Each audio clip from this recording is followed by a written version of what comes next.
Super Smash Brothers. I love me the Super Smash Brothers series. I've played all the games, and I've entered many tournaments for games like Melee, Brawl, and Smash Ultimate. And Smash Ultimate is probably my favorite game in the series. Well, these days I'm not a super serious hardcore tournament player anymore.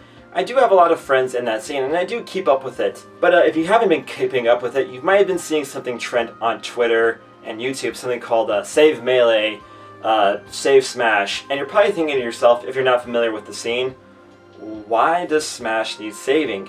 All the Smash games have sold millions of units, and Super Smash Bros. Ultimate is still getting new DLC with 4 new characters.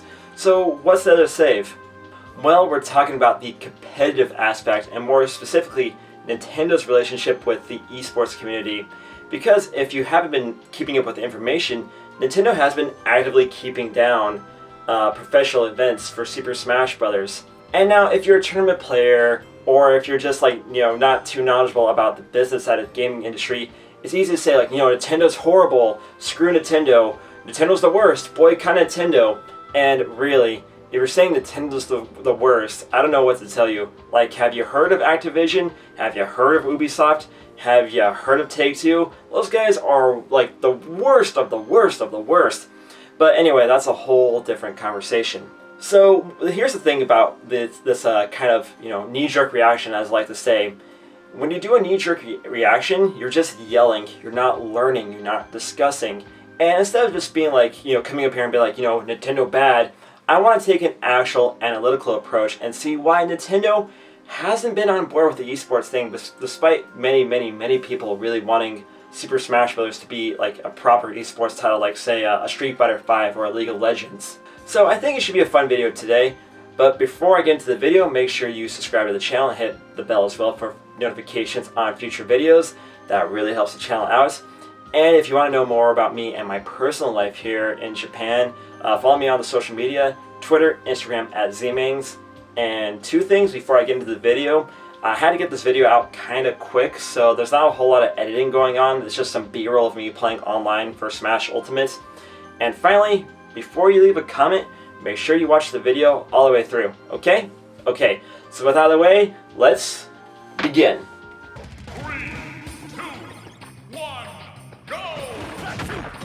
So here's a quick history lesson about Nintendo and the esports community.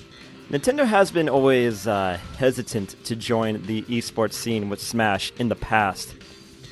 Just some examples of Nintendo not being on the same page as esports. Back in 2010, Nintendo stopped MLG from streaming Brawl during that year. Nintendo almost did the same thing with Melee at EVO 2013, until Backlash forced Nintendo to backpedal on that decision. And the thing that inspired this video was Nintendo hitting Big House, a major tournament series, a cease and desist for using Slippy, an emulated version of Melee with rollback netcode, to run a Melee bracket online. Based on that twit longer, there are many other examples of Nintendo and esports not getting along well with each other, but these are the major examples off the top of my head.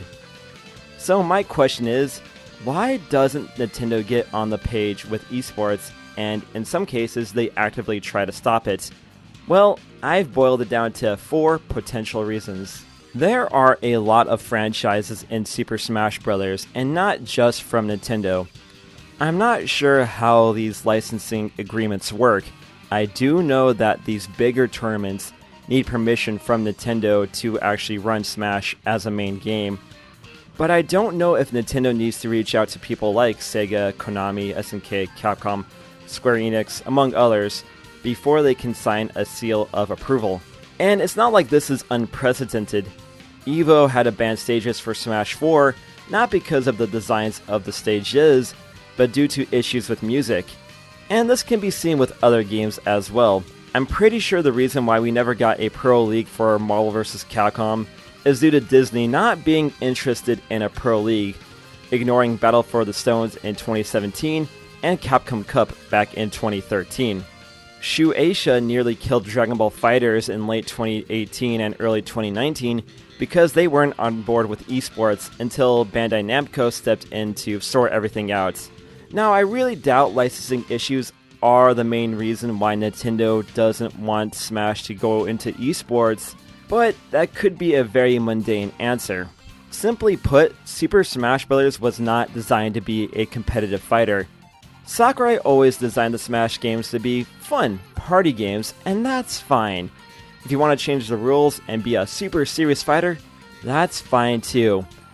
But I don't think Nintendo wants to market their epic gaming crossover as a hardcore competitive game like Street Fighter or Tekken.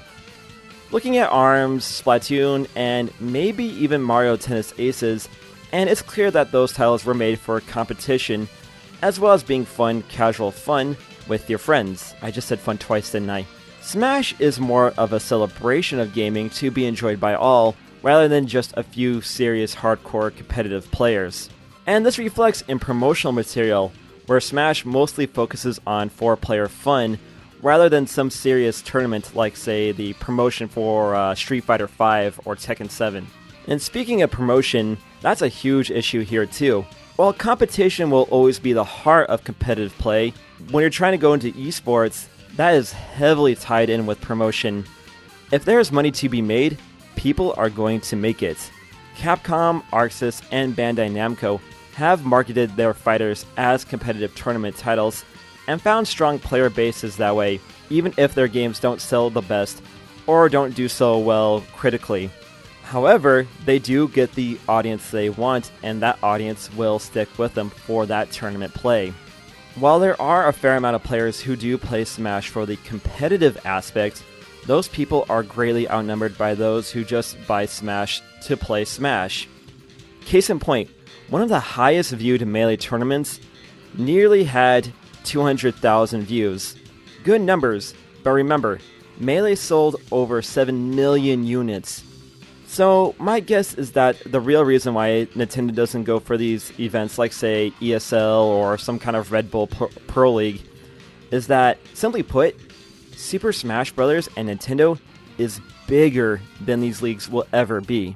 Nintendo has everything they want, but they want more. They want more people to buy the hardware. They want more people to buy the software.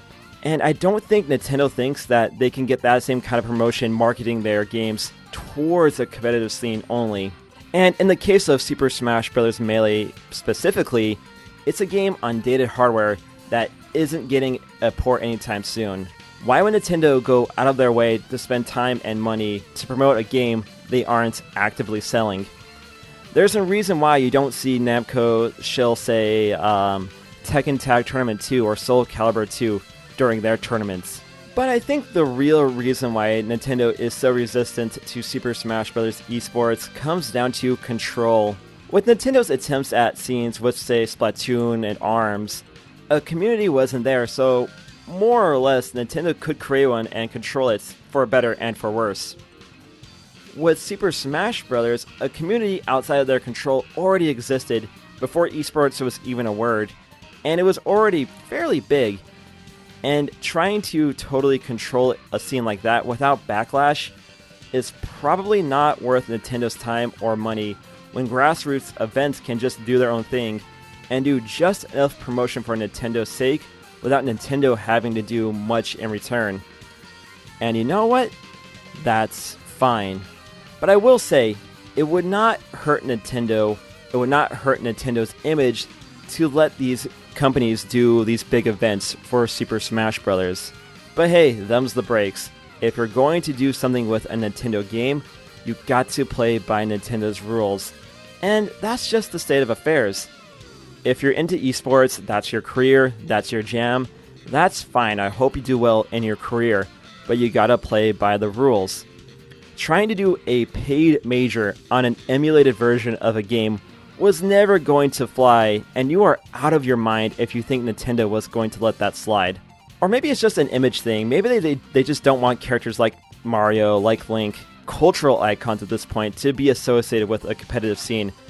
A competitive scene that, as of 2020, doesn't exactly have the best reputation outside of the scene.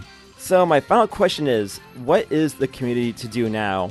Well, if you want Nintendo's support, that's fine, but you gotta play by their rules. You gotta do what they want you to do. Do you want to remain independent of Nintendo? That's fun too, but you're gonna have to deal with not having any kind of major financial support. In this one case, I don't think the Smash community can have it both ways.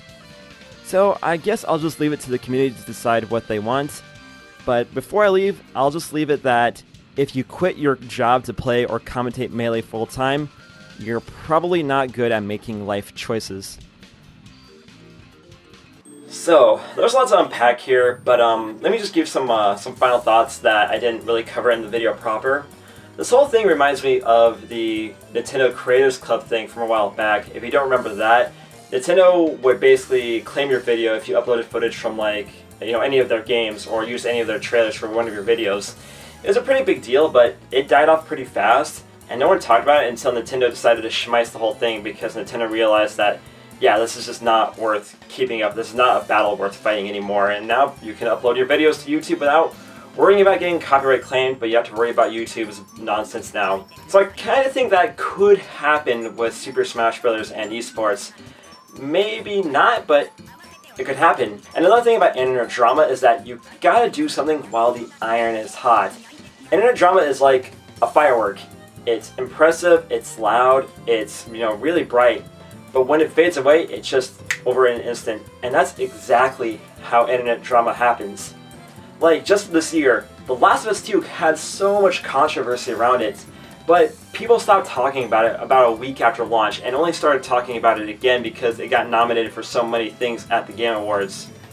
Marvel's Avengers came out this year, and as much drama as that game caused, no one talked about it after it launched, 2 days after it dropped. Literally no one was talking about it, unless, Square screwed something up. So if the Super Smash Bros. Scene wants to do something about this whole situation and they want to make a meaningful change, they gotta do it now while the iron is hot. Because once the general gaming public moves on, they've already moved on. But I will say that Super Smash Bros. Players, the competitive scene, and in particular Melee players, they're tenacious if nothing else. These people will keep up the momentum, and maybe that will sway things in their favor. I don't know, but it could happen.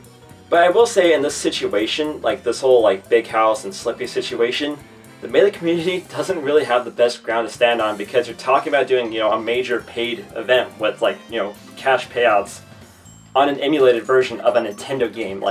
Yeah, that just wasn't gonna fly in general. And honestly, I think the big thing here about the Super Smash Bros. Community, and this goes for a lot of these major competitive games, is that from at least these console-based ones, is that it seems like they're big when you're in it, but when you get outside of it, esports is only really a small part of the gaming industry. There's a reason why you don't see so many companies like Sega or Nintendo make these esports games that are exclusively focused on esports for their consoles, because that market's usually on the PC. And guess who isn't putting out games for the PC? Nintendo. So I guess I'll just leave it at that. But to be real with you, the average person, the average kid who's buying a Switch for Pokemon, they're just not gonna give a care about Nintendo not doing anything for competitive Super Smash Bros. And you're just gonna have to accept that. And if you can't, well, I don't know what to tell you. But anyway, guys, I think that does it for me.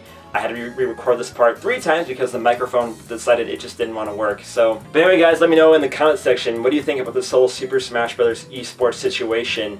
Do you really care? Do you think Nintendo's being a bit of a stick in the mud? Let me know in the comments. And while you're down there, make sure you subscribe to the channel and hit the bell as well for notifications on future videos. And make sure you follow me on the social media, Twitter, Instagram at ZMings. And with that, I'm going to go to bed because I am knackered. Anyway, guys, take it easy. Later.